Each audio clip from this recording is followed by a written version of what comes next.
Have you been seeing all this stuff with Derrick Henry recruiting Julio Jones via Twitter? And if so, Mike, how likely is it that the Falcons try to navigate a trade for Julio Jones? Yeah, I think a trade is likely. I think the Rams, Baltimore, and Tennessee. But, boy, Tennessee makes a lot of sense for a number of reasons.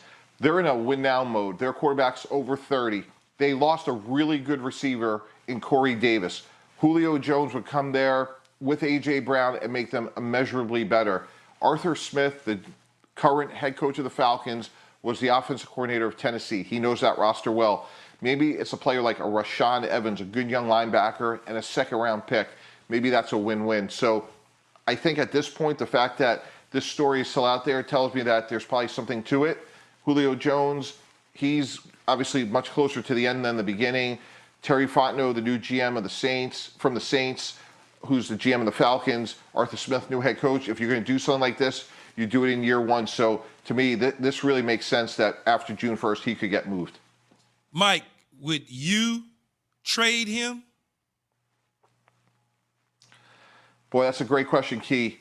Probably not, and here's why. Matt Ryan, if you've made the decision that we're going to stick with Matt Ryan and not draft, whatever quarterback, Justin Fields, Mac Jones, whoever you would have liked at number 4, if you're saying, hey, we're going to stay with Matt Ryan and try to win for the next 3 years, I'm keeping Julio Jones. I think it's somewhat inconsistent to say, like, we're going to win now with Matt Ryan but move on from Julio Jones. So we'll see how it plays out, because those two, to me, would be in lockstep. They've had a great run together, and I don't know why you would keep a aging veteran quarterback and get rid of, the best player. Now, look, their future is going to be about Kyle Pitts, who we all think is going to be a superstar, but I would hold on to Julio Jones if I had Matt Ryan. Julio Jones. Wow, Mike. The narrative is interesting. As an executive, you trade Keyshawn Johnson, but you retain Julio Jones. Wow. Interesting. That suggests something. Well, again, just for the record, we asked for 1 first-round pick, but Rich McKay, the USC-educated general manager of the Buccaneers, absolutely insisted on giving us 2 first-round picks. So, it was an offer I couldn't refuse. I don't know what to tell you. Well, I just know San Diego was really good to me against the Raiders in that Super Bowl trophy. That's all I know. Mike, thanks so much for your time. We appreciate it, Thanks, as always. Mike.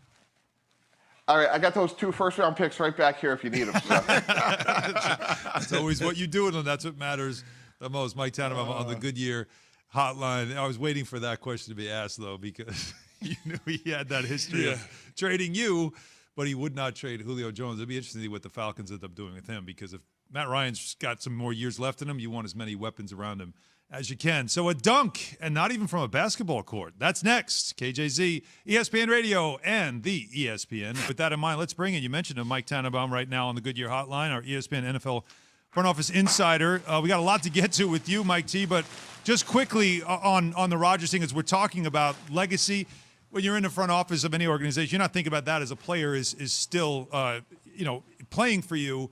But if you're on the Rodgers side of things, though, the way he's going to leave Green Bay, it's interesting to see how he'll be received when he does eventually come back.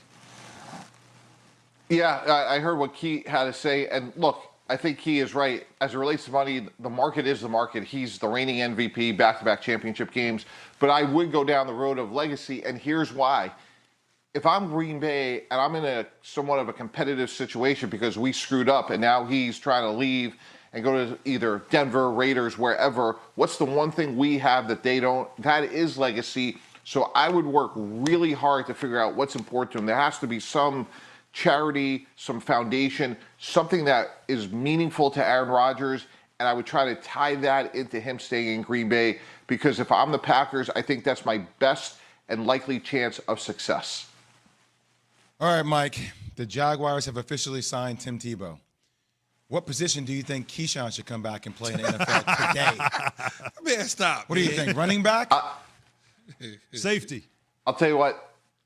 Keyshawn Johnson today would be a better tight end in the NFL than Tim Tebow, because there's plenty of tape of Key being a great blocker when he played. And I just don't see Tim Tebow being able to do that. I've seen both players, and I would go with Key over Tim. And Key, How dare you? And I have tape to back that up. No, I get it. I'm talking about Jay. Talking about if I came back, what position I would play. What? It was a legit question. No, it is a legit question. There's no question about it. And Look, man, I said it before. The Tim Tebow situation, Mike. You know, I feel bad for him right now, and it's not his fault 100%.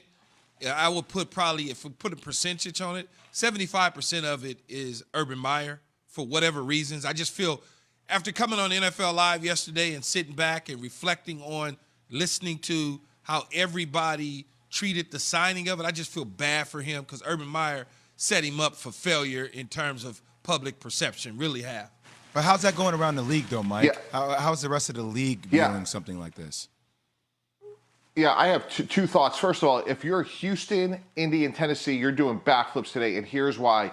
Your competitor is making decisions based on a relationship, not on a meritocracy. And in the NFL, every draft choice counts, every cap dollar counts, every precious resource you have to improve your team is meaningful. And when you give away a spot to somebody based on a relationship, it puts you at a competitive disadvantage. And here's the other part of the story that, to me, not enough has been made of, which is Trevor Lawrence. I made a mistake. I traded for Tim Tebow 9 years ago. When we did that, Mark Sanchez's agents rightfully were like, what are you doing? That's not going to help the development of your young quarterback. And what happens when Tim Tebow scores on a quarterback sneak and then on the next series, Trevor Lawrence throws a pick six? You're going to have a quarterback controversy in Jacksonville. And your highest and best chance of success for the next 10 years is you need Trevor Lawrence to be great. And having Tim Tebow in the program does nothing in helping Trevor Lawrence's development. I think Tim's a great person. I think there's some really great characteristics of him. Make him a coach, make him an advisor. But to have him in the locker room as a player, I think it hurts Trevor Lawrence's development. Mike, you not only in front office, you've also been an agent. So if you were Trevor Lawrence's agent since you brought him up, how would you be handling this right now? I'd be really upset. And look, he hasn't signed his contract, and I'm not suggesting he's going to hold out or go anywhere. I don't think that's going to happen. But I'll tell you what, I would be really upset and let them know that. Like, this is not a great way. Like, we are partners. We are standing shoulder to shoulder. Key knows better than anybody. He was the first pick in the draft in '96. It is a partnership.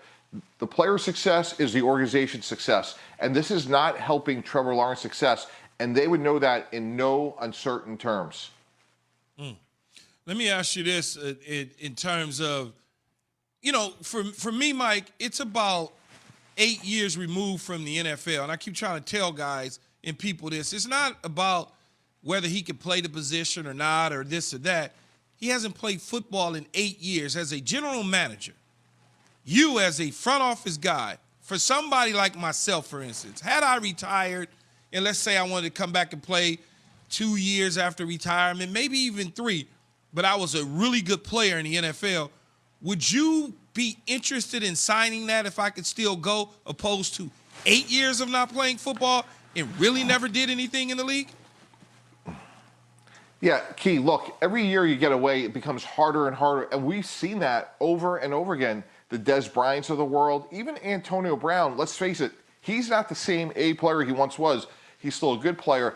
But skill diminishment happens quickly in the NFL because the margin between being productive and not is so small. And when you have younger players who are training every single day, it's physics, it's science. It is really hard to do what you're talking about coming back after 2 years. And to me, when you're trying to come back after 8 years on a position change, I just think it's inconceivable to be successful. And again, when you're running a franchise and an organization, what is the upside to this move? He's a backup tight end, and he's going to take away meaningful attention from your young franchise quarterback. And again, because of his popularity, I think it could just, there's so many unforeseen developments that you just don't know that I would have stayed a million miles away from doing this. Okay, so speaking of popularity,